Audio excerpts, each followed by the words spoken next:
Welcome back to the deep dive.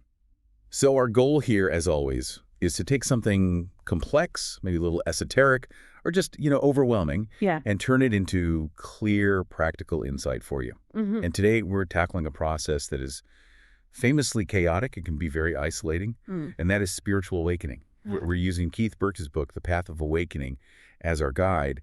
And our mission really is to give you kind of map, a way to navigate all that turbulence while staying, firmly grounded. And it's such a needed map because if you're coming to this, you might be expecting light and bliss and sudden peace. That's the classic image. Exactly. Yeah. But the book just cuts right to the reality of it. Awakening rarely starts that way. It usually begins with some kind of disruption, a loss, a tragedy, or a profound identity-shattering crisis. And the author gives us a very visceral anchor for this, doesn't he? He says his own transformation started back in 1997. And it was triggered by the complete mental and emotional collapse after the suicide of a student. That sets a really serious tone from the get-go. It suggests the crumbling of the old self isn't some gentle evolution, but, well, it's more like a necessary demolition. It is, and that establishes the whole premise. The pain is the invitation. It's the ego structure collapsing because it just can't contain the soul's desire for growth anymore. And when you're in that raw, exposed state, you desperately need anchors. Right. Which is why the book immediately brings in two tools that supported him. And the first one is the use of crystals, which I love. They're described not as some kind of magical talisman, but as silent companions. Think of them as physical stabilizers. When your internal world is just spinning, when your thoughts are racing, the fixed, coherent structure of a crystal gives you a point of grounding. Look. They literally help draw that scattered energy back down into your root system, keeping you connected to the earth when your head is, way up in the clouds. And the second tool is Reiki. So that this moves beyond just a theoretical grounding into something more tangible. Absolutely, into tangible energetic awareness. Reiki, or universal life force energy, it moved him past just understanding things intellectually and into an embodied truth about how energy moves. Right, you feel it. You feel it. It's one thing to read about energy fields, and it's a whole other thing to learn how to consciously channel and manage that flow yourself. So these two tools, crystals for grounding, Reiki for conscious energy movement, they really set the scope for this whole deep dive. Okay, let's start with those initial cracks then. It's interesting that the source lumps tragedy and moments of beauty together. How can those two, they seem like complete opposites. How do they both act as entry points? It's a great paradox, but it really speaks to the depth of the invitation. The source identifies 5 main triggers, and they all have one thing in common. Oh, yes. They stop you dead in your tracks. So loss and grief, they crack the heart open through pure devastation. Illness or burnout, that forces the body into stillness.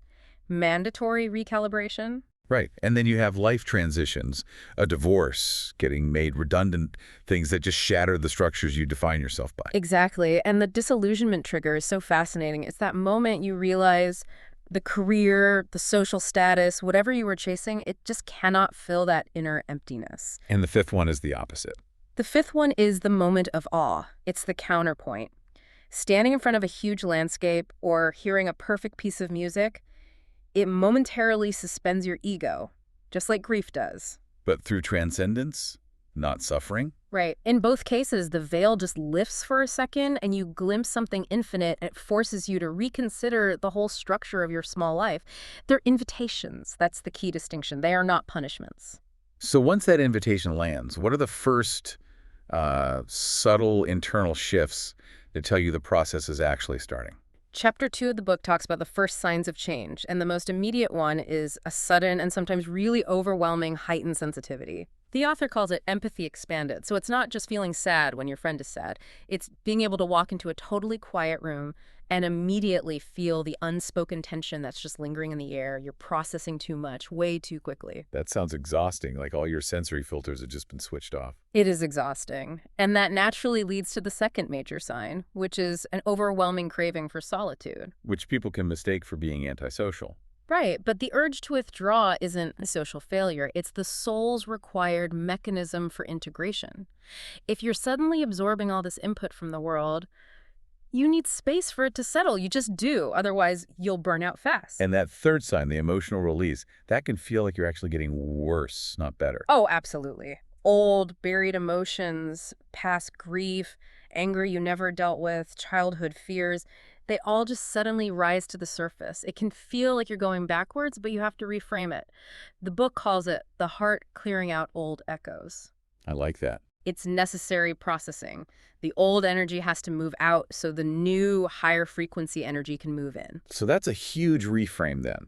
Emotional upheaval isn't a failure, it's a cleansing. For you, the listener, if you're feeling this, the book gives a practical tip. Just pause when you feel that wave, put a hand on your heart, and ask yourself, is this feeling mine or am I sensing something around me? It's like a quick, energetic inventory. And this initial turbulence is exactly why you lean on those anchors early on. Smoky quartz, for instance.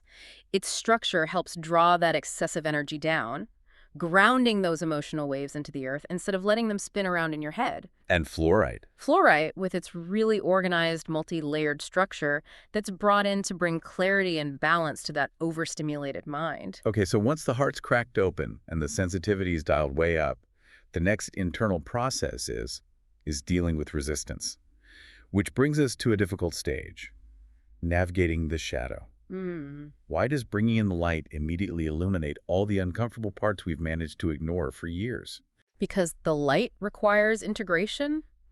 The shadow isn't some, foreign evil thing. It holds all the suppressed emotions, the unhealed wounds we decided were unacceptable or unsafe to show the world. So survival mechanisms. Exactly. It's the part of us that learned how to survive. When you start shining the light of awareness inward, that boundary between the conscious and unconscious just softens, and the shadow comes up demanding to be seen. And we often villainize the ego in this process, but the source reminds us that the shadow work requires understanding the ego's resistance.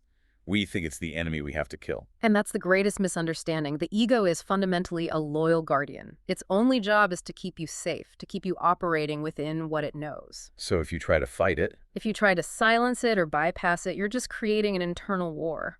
And the ego will fight back harder because you're threatening its very existence. So the goal isn't conflict, it's collaboration.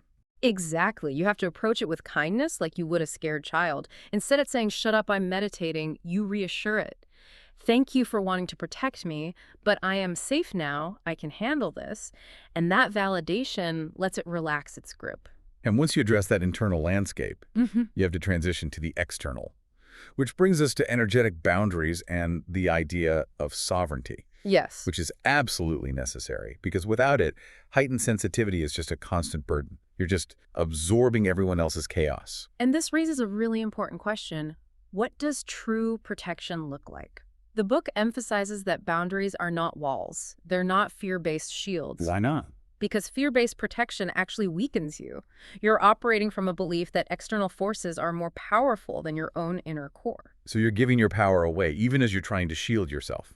Correct. Sovereignty is just a steady, unwavering knowing. Your energy is your own. You are not open to attachments when you are centered and grounded. You only become vulnerable when you're ungrounded.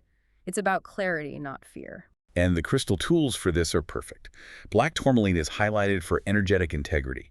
It helps stabilize your own field so you stop absorbing everything. And a fascinating one is Libyan desert glass. This strengthens your personal power and helps dissolve energy leaks or projections from other people. It's a powerful tool for reinforcing that inner knowing of I am who I am. So if we connect this to the bigger picture, once that sovereignty is established, we can move into the integration phase, trusting the inner compass. A major task here is discernment. If your mind is running rampant, how do you train yourself to identify that initial clear moment of intuition amid all the noise? The source gives us a beautiful contrast here. True inner guidance, intuition, it communicates in a very distinct language. It's described as calm, neutral, grounded, spacious, and just quietly confident. It arrives, and it simply is. Well, the mental noise, the ego's commentary, is everything we're used to. Loud, anxious, argumentative, restless. And the key insight here is so simple but profound. It's a great metric to use. Intuition communicates once, the mind repeats itself endlessly. If you hear that same frantic thought cycle for hours or days, that's not guidance, that's resistance or fear. Intuition feels like clarity. Persistent thought feels like exhausting commentary. And focusing on the physiological signals is so important. The body knows before the mind catches up. The book has a practical test for this, the yes-no body response. And this is not metaphorical feedback. When you consider a choice that's aligned with your truth, the body often responds with a feeling of warmth, openness, expansion, a physical release in your chest. And the opposite. Falsehood or misalignment feels immediately tight, heavy, contracted, maybe even a little nauseated. You're learning to read your body as your primary instrument of truth. Which ties directly into alignment. We often see misalignment as a failure, but the book reframes it brilliantly as just feedback. Just feedback. It shows up as heaviness, anxiety, a lack of enthusiasm. It's just an invitation to check in with your values and come back to your truth. And there's a practical test for that too, the excitement versus drain test. It's a great shortcut. Anything that's truly aligned with your soul's path brings a sense of excitement and lightness, even if the action itself is scary. And anything misaligned just drains you, leaving you heavy, even if the choice seems totally logical on paper. So the crystals for this phase are about forward movement and clarity. You have citrine for purpose and abundance. And golden healer quartz, which is all about higher alignment. It helps connect your day-to-day thinking with that deeper, quiet wisdom, making sure your actions are coherent with where your inner compass is pointing. Okay, here's where it gets really interesting. Once the inner house is in order, the shadow's integrated, the ego is cooperating, the inner compass is trusted, your awareness naturally refines. This takes us to the truly esoteric section, the threshold between worlds. And this isn't about, running off to find some guru or seeking visions. It's the quiet meeting point where your inner awareness starts to meet the subtle realms. The veil thins naturally, not through force. Which leads to an increase in purposeful synchronicities. Exactly. Those meaningful encounters, repeated symbols, opportunities that just unfold with ease. They start to become routine. The universe is showing you, using symbols, that your internal state is now connected to a deeper organizing intelligence. And this refinement leads directly to the introduction of the Maninkari. The author found himself in direct contact with these beings of light and wisdom. So tell us about the Maninkari, because they are explicitly defined as not being traditional spirits or ancestors or departed souls. That distinction is key. They're described as beings who have evolved beyond the density of physical form, but remain available to support humanity's path of awakening. They exist in a state of pure light, presence, and wisdom. So they're not here to grant wishes. No, they're not here to fulfill requests or give you advice in your daily life. They're here to offer energetic support for this evolutionary leap in consciousness. Okay, so if they're not using language, how do they communicate? Their communication is purely energetic and symbolic. They speak through subtle sensations, inner impressions, a sudden flash of clarity, or these profound, gentle shifts in awareness. They're always calm, loving, and neutral. If you're expecting loud voices or drama, you will miss them completely. But if you cultivate silence. And if you cultivate silence and subtlety, you'll recognize their presence instantly. And this is where crystals, those silent companions from the very beginning, become essential again, but for a higher purpose. Why are they so critical here at the threshold? Because they're stable, coherent anchors. The Maninkari are pure energy. They need something solid and structured to translate their presence into a form we can perceive. Crystals, especially highly structured ones like Brandenburg quartz or selenite, act as a physical language, a tuning fork that helps your nervous system register that higher frequency communication in a grounded way. And the book even names specific Maninkari energies you might encounter first, depending on what you need. Lumira, for illumination and clarity. Saranara, which supports profound peace and harmony. And Zenith, which provides wisdom and structure. It makes something so subtle feel very practical. It does. It transforms what could be a vague, esoteric idea into a recognizable, energetic experience.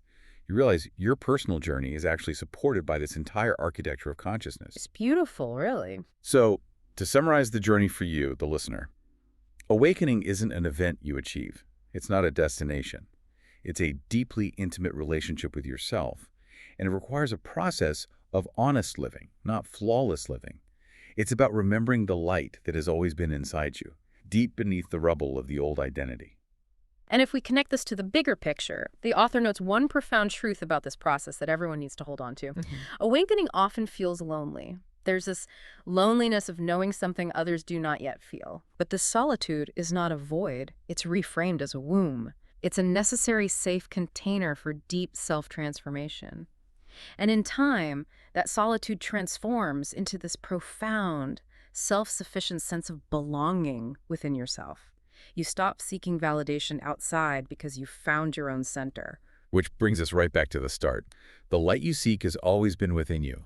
But as that sovereign integrated awareness expands, as you begin to perceive things like the Maninkari, grounding becomes even more essential to stabilize that new field. Absolutely. So if you're feeling overwhelmed or scattered by any of this, you can immediately reconnect to your sovereignty. Use the 5-4-3-2-1 sensory reset. Just stop and notice 5 things you can see, 4 things you can hear, 3 things you can touch, 2 things you can smell, and 1 thing you can taste. This returns your vast expanse of energy right back to the anchor point of your physical body. It's a simple act, but it reinforces the absolute truth we've uncovered today. You are the safe harbor you were searching for.